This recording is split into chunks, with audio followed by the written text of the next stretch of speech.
You guys are not going to believe how lucky I got on Zani's banner. I was guaranteed first off, so I was able to get my first copy of her and her weapon, and this is what happened 50 pulls later.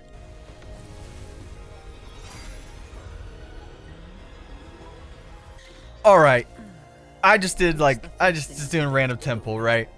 Okay. 2 copies of Zani, same temple.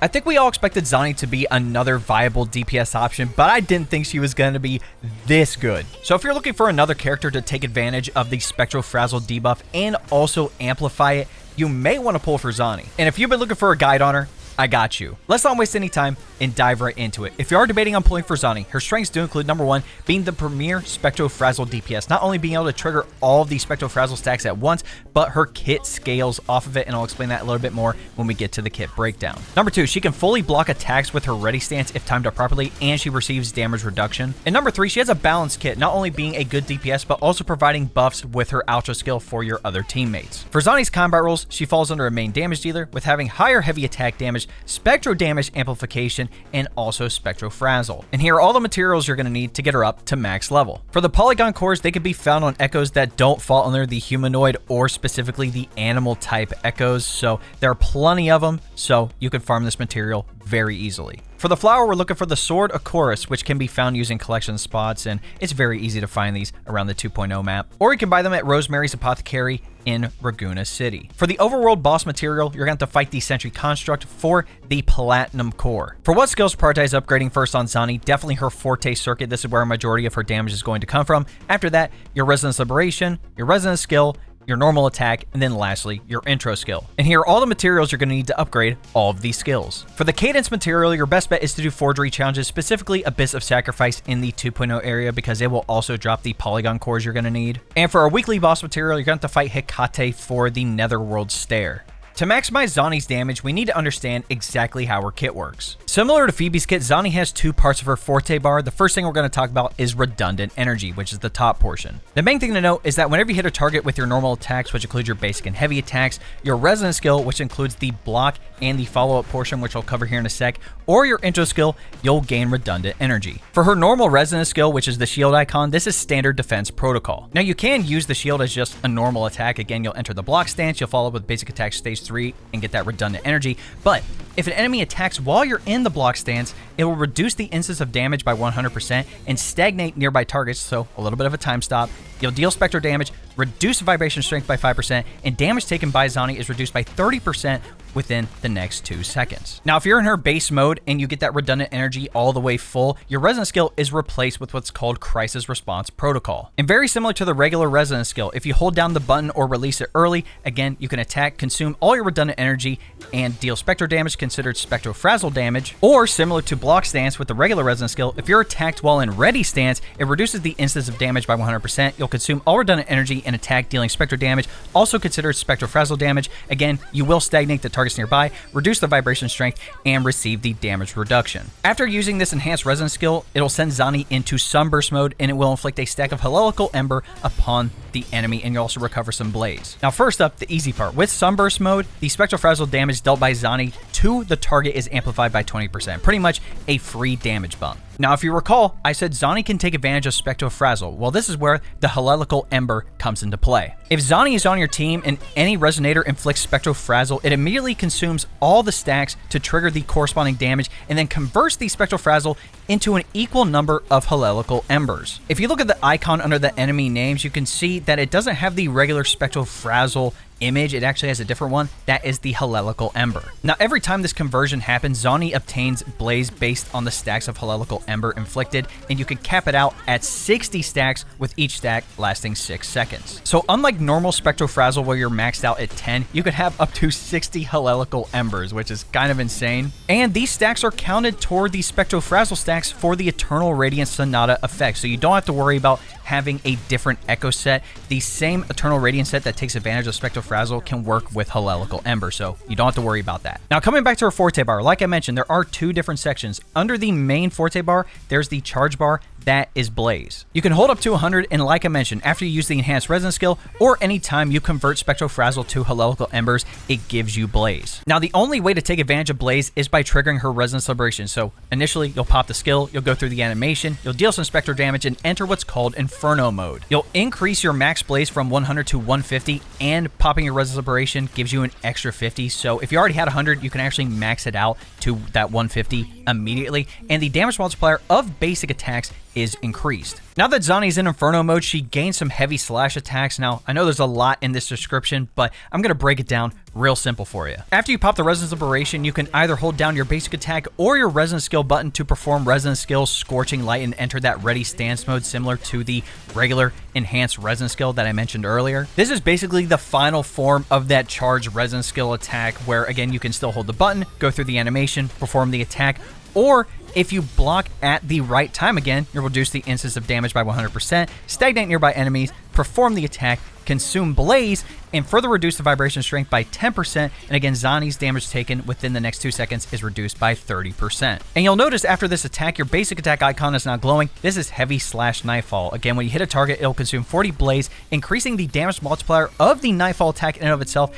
and it has 2 attacks. Now, once you completed that initial attack in Inferno mode, you can either hold your Resonance skill button again to perform the same attack, or you can press your basic attack button to perform Heavy Slash Dawning. Again, this series of attacks will consume Blaze and will also give you the Heavy Slash Nightfall attack again. Basically, after you pop the Resonance Liberation, you just want to go crazy with your attacks to consume Blaze. Now, if you've been in Inferno mode for 8 seconds or your Blaze gets lower than 30, you can actually cast Resonance Liberation, The Last Stand. This is the second portion of her Resonance Liberation. Again, it will deal Spectro damage and you'll end Inferno mode. Her intro skill isn't much to talk about, but what I will say is that with her first inherent skill, when you cast your intro skill, it gives you a 12% Spectro damage bonus for 14 seconds. So if you're ready to fight right after the intro skill, you can have a free bonus. Also, with her second inherent skill, Fear No Pain, when in ready stance, all damage taken is reduced by 40%, whether that's the enhanced resonance skill or the Inferno mode version of that. Her outro skill is interesting. Beacon for the Future. Attack the target, dealing Spectro damage equal to 150% of Zani's attack, and remove all stacks of Heliacal Ember inflicted upon the target. Each stack increases the damage dealt by 10%. This damage is considered Spectro Frazzle damage. The Spectro damage dealt by another Resonator in the team to the target marked by Heliacal Ember is amplified by 20%. What this means is that, number one, the more Heliacal Ember stacks you have, the more damage Zani's outro skill is going to deal. And number two, as long as the target is marked with a Heliacal Ember, all of your Spectro damage Resonators get a free damage bonus. And lastly, for her left and right column stat bonuses, we get a crit rate percentage bump and an attack percentage bump. Now, if you're still a little confused about the skills that I mentioned, let me give you an easy damage rotation. First thing we want to do is apply Spectro Frazzle stacks to the target, whether that's with Phoebe or Spectro Rover. Basically, we want some Heliacal Ember stacks on the target. Number two, once Zani is on the field, whether you just switch your character or you use her intro skill. Ideally, we want to use her intro skill for the increased damage. But once she's on the field, again, we want to build up redundant energy using our basic attacks and our resonance skill. Use the shield, block. If you end up blocking at the perfect time and stagnate the target, even better. When her Forte bar is full, you have all your redundant energy. You can hold down your resonance skill to perform that attack and enter Sunburst mode. After the skill, you'll actually see the Sunburst icon over her Forte bar. And again, this is going to amplify her damage even more. And at this point, we just want as much Blaze as possible, preferably full Blaze stacks before we use the Resonance Liberation. When she uses her Resonance Liberation, she'll enter Inferno mode. And remember, you get 50 more Blaze stacks when you pop that as well. And at this point, you can either use the Resonance skill or the basic attack version to perform the heavy slashes. Basically, we want to have that enhanced heavy slash to deal a lot of damage. And you're going to continue doing this until you're under 30 Blaze stacks, which again, you'll see her Resonance Liberation icon change. That is when you can perform the Last Stand version of her Resonance Liberation and exit Inferno mode. And at this point, your Concerto should be full, which means you can switch to another Resonator, preferably your healer or your sub DPS. For Zani's best gauntlet options, her signature Blazing Justice is very good. You get a flat attack and a crit damage percentage bonus, and with this perk, Darkness Breaker, note this is at rank 1, you get a 12% attack increase. Casting your basic attack grants the following effects.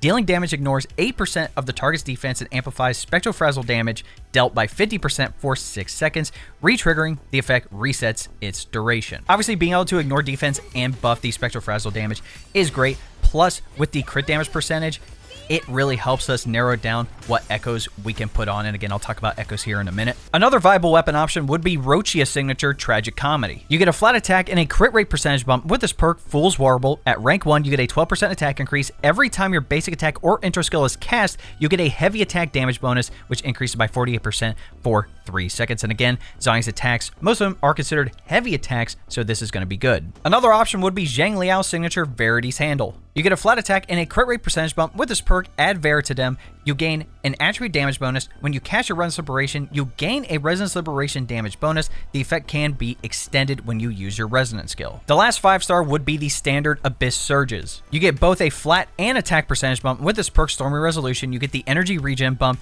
When you hit a target with your Resonance skill, you get a basic attack damage bonus percentage. When hitting a target with your basic attack, it gives you a Resonance skill damage bonus percentage. If you don't have any 5-star gauntlets, there are a couple of 4-star ones you can use. The first one being Stonard from the Battle Pass. You get a flat attack and crit rate percentage bump with this perk, Wall Breaker. When you cast your Resonance skill, it increases the wielder's Resonance Liberation damage by a percentage, lasting 15 seconds. Your next best gauntlet would be Legend of the Drunken Hero, which you can get at the weapons vendor in Raguna City. You get a flat and attack percentage bump with this perk, Rhetoric. Dealing damage to enemies with negative statuses increases the wielder's attack by a percentage, and it can be stacked up to 4 times. The last one I'll mention is Celestial Spire, where you get a flat attack and attack percentage bump with this perk, Intergalactic Gaze. When you cast your Resonance skill, it gives you Resonance energy, and you get an attack percentage bump for 16 seconds, and it can be triggered every 20 seconds. For Zani's best echo set, we're looking at 5-piece Eternal Radiance. At 2 pieces, you get the 10% Spectral damage bump, but at 5 pieces, this is where it gets crazy. Inflicting Spectral Frazzle on enemies increases crit rate by 20% for 15 seconds. Yes, 20% crit rate increase, pretty much for free. Attacking enemies inflicted with 10 stacks of Spectral Frazzle grants 15% Spectral damage bonus for 15 seconds. And remember, Heliacal Embers count as Spectral Frazzle. For our main echo, we're actually looking at the 3-cost Capitaneus with Spectral damage bonus as the main stat. Then, with the Morning Eggs, the 4-cost boss, either crit rate or crit damage. If you have her S2, go for crit damage. Then your other 3 costs should be Spectral damage, and then your 2 1-cost attack percentage. Now I know what you're thinking, why would you use the 3-cost echo in the main stat? Well, with some of the 2.0 3-cost echoes, they actually give passive bonuses. And with Capitaneus, as long as he's equipped in your main slot, you get a 12% Spectral and heavy attack damage bonus, which is perfect for Zani. For our echo substats, we're looking for crit rate and crit damage, heavy attack damage bonus, attack percentage, some energy regen, and then flat attack. For Zani's best team options, if you're free to play, we do have the option of using Spectro Rover as your sub DPS and then either Baija or Verena as your healer. In this case, if you want to use Spectro Rover with Moonlit Clouds to buff Zani, that's fine. But again, the main reason we need Spectro Rover is to apply those Spectro Frazzle stacks to convert them into Heliacal Embers. For the Spectro Frazzle premium team, pairing up Zani with Phoebe in Shorekeeper is absolutely devastating. Obviously, Shorekeeper giving the healing, the crit rate, and the crit damage buffs is nice, but the cool thing with Phoebe is that when we use her with Zani, we're mainly going to use her Confession mode, which can build up a lot of Spectro Frazzle stacks very quickly. Again, when you initially pop Confession mode, that's 1 stack. If you use both her charge heavy attacks, that's 5 each, so that's 10. 10 plus 1's 11, and if you use her Resonance Liberation, that's another 10. So that's 21 stacks of Spectral Frazzle converted into Heliacal Embers for Zani. Even then, if you wanted to replace Shorekeeper with Spectral Rover to apply even more Spectral Frazzle stacks, you could totally do so. The Rejuvenating Glow set does technically work with Spectral Rover because with one of the wave bands, the Resonance Liberation actually heals, so if you feel like you can live without Shorekeeper, or maybe you don't have Shorekeeper and you don't want to use Verena, you could use Spectral Rover in there as well. That's the thing with Zani, is that she's very particular with what teams she needs to be used on, but the teams are extremely strong. The last thing I want to talk about is Zani's Resonance Chain, and if it's worth getting multiple copies of her. S1, when the alarm clock rings, when you cast your normal enhanced resonance skill, again, when your redundant energy is full, it gives you a 50% Spectro damage bonus for 14 seconds, and that resonance skill Heavy/Nightfall, when you're in Inferno mode, cannot be interrupted. S2, Stale Bread with Energy Drink. You get a free 20% crit rate bump. That's automatically applied to your stats, so you don't have to worry about that. The damage multiplier of the normal enhanced resonance skill attacks is increased by 80%. S3, each day a new commute. When in Inferno mode, every 1 blaze consumed increases the last stage damage multiplier of the subsequent Resonance Liberation, the last stand, by 8%, maxed out at 1200%, making her second Resonance Liberation a nuke. S4, more efficiency, less drama. When your intro skill is cast, the attack of all resonators in the team is increased by 20% for 30 seconds. perfect. S5, delivered in full on time. The damage multiplier of your Resonance Aberration initially is increased by 120%. And lastly, S6, first things first, clock out. We have a lot to cover here. Damage multipliers of all your heavy slashes when you're in Inferno mode are increased by 40%. Every blaze consumed increases the damage multiplier of that heavy slash Nightfall, which is the glowing, basic attack, by 40% on hit, and you gain the following effects when in Inferno mode. When blaze is lower than 70, you restore 70 blazes immediately. The effect is triggered once in Inferno mode. Within 8 seconds after entering Inferno mode, Zani will remain standing with at least 1 HP if hit by a fatal blow. That's insane. Overall, S2 is a great stopping point for spenders, but to be honest, all of these bonuses are very good. S1 giving the Spectro damage bonus for your enhanced resonance skills when you're in normal mode is nice, and then having the anti-interrupt with the Nightfall attack when you're in Inferno mode is just really good quality of life. But S2 is the kicker. Having a perk give you a free 20% crit rate bump without having to do anything is a fantastic bonus and allows you to focus on other stats like crit damage for your echoes. S3 allowing the second part of her Resonance Aberration to deal even more damage is crazy. And the thing I like about S4 is that normally it gives a specific type of bonus when you cast your intro skill or outro skill, but with this one, it's just a general attack bonus for all your resonators, so it will literally work for everybody. S5 is pretty good, but with S6, again, every character's S6 is typically extremely good, and this one, I can't complain about it. You get free blaze when you run out of it, which means you can last longer in that Inferno mode, and with all the damage multipliers, you literally turn her into her signature name, the Blazing Nightwalker. She is literally just destroying everything. But that, ladies and gentlemen, is my Zani build guide and kit breakdown. Let me know in the comments how your Zani pulls are going. Like I said with me, I got extremely lucky being able to hit early and getting 2 copies of her in the same 10 pull, but now I'm fearing I'm going to lose the 50-50 on Chacona or whoever else I decide to pull for, but we'll deal with that when the time comes. Or are you pulling on any of the anniversary banners? In my opinion, if you're going to pull for Zani, highly recommend pulling for Phoebe. You don't necessarily need her signature if you have Ocean's Gift, and I have a full Phoebe build guide here on the channel, or if you want to use Spectro Rover. Spectro Rover is a great option, like I said. Again, I have an updated build guide for Spectro Rover as well if you want to check that out too. Or are you saving your pulls for the second half of the update? Again, we're getting Chacona, the arrow pistol user that could take advantage of arrow erosion, and then Jinxie, Chun-Li, Carlotta, Rochia, and Brant for the second anniversary banners.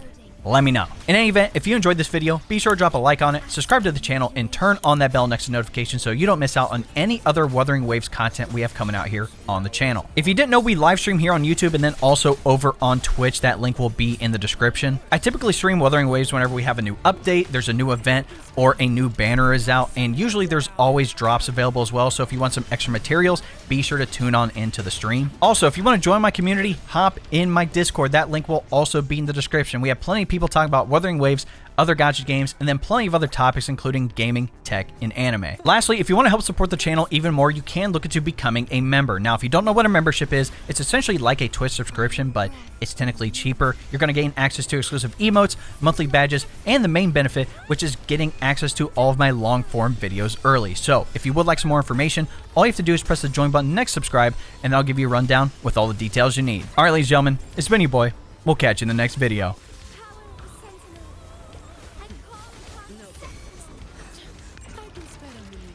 Knock some heads around. Come at me. All yours.